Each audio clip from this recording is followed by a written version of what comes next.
চলতি বছরের এইচএসসি ও সমমান পরীক্ষার ফল প্রকাশ করা হয়েছে। গড় পাশের হার ৫৮.৮৩%। জিপিএ ৫ পেয়েছেন ৬৯,০৯৭ জন শিক্ষার্থী। গেল বছরের তুলনায় যা প্রায় অর্ধেক।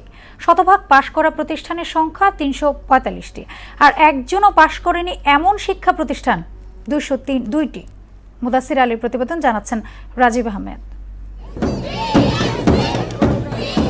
বৃহস্পতিবার সকালে এইচএসসি ও সমমান পরীক্ষার ফল প্রকাশ করা হয়। এবছর গড় পাশের হার ৫৮.৮৩%। ৯টি সাধারণ সহ কারিগরি ও মাদ্রাসা শিক্ষা বোর্ড একযোগে ফল প্রকাশ করে।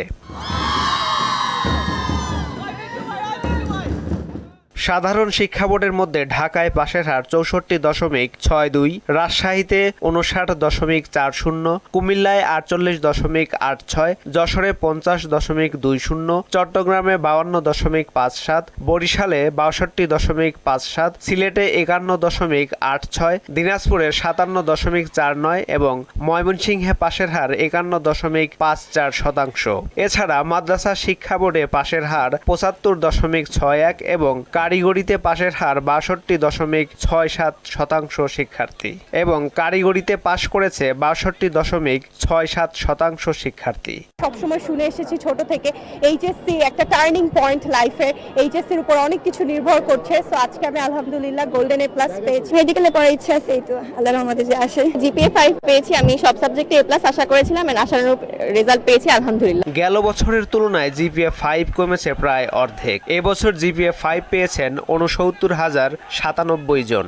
এর মধ্যে ঢাকা বোর্ডে জিপিএ ৫ এর সংখ্যা ২৬,০৬৩, রাজশাহীতে ১০,১৩৭, কুমিল্লায় ২,৭০৭, যশোরে ৫,৯৯৫, চট্টগ্রামে ৬,০৯৭, বরিশালে ১,৬৭৪, সিলেটে ১,৬০২, দিনাজপুরে ৬,২৬০, ময়মনসিংহে ২,৬৮৪, মাদ্রাসা বোর্ডে ৪,২৬৮ এবং কারিগরিতে জিপিএ ৫ পেয়েছেন ১,৬১০ জন। এই পরীক্ষাটাতেই সব বাচ্চারা এত সাফার করছে, পরীক্ষাগুলো ভালো হচ্ছে না, ওই জন্য মেন্টালি খুবই টেনশনে ছিলাম। রেজাল্ট দিয়েছে, সে 5 পেয়েছে, আমি সত্যি খুব বেশি খুশি হয়েছি। সরকার চেয়েছেন মেধার মূল্যায়ন হোক, সেক্ষেত্রে যেটা হয়েছে 15 বছর গত কয়েক বছরে যেটা হয়েছে যে লিখলেই নাম্বার, লিখলেই বা সেই ধরনা প্রশ্নের ধারা চেঞ্জ হয়েছে, খাতা দেখার ধারা চেঞ্জ হয়েছে।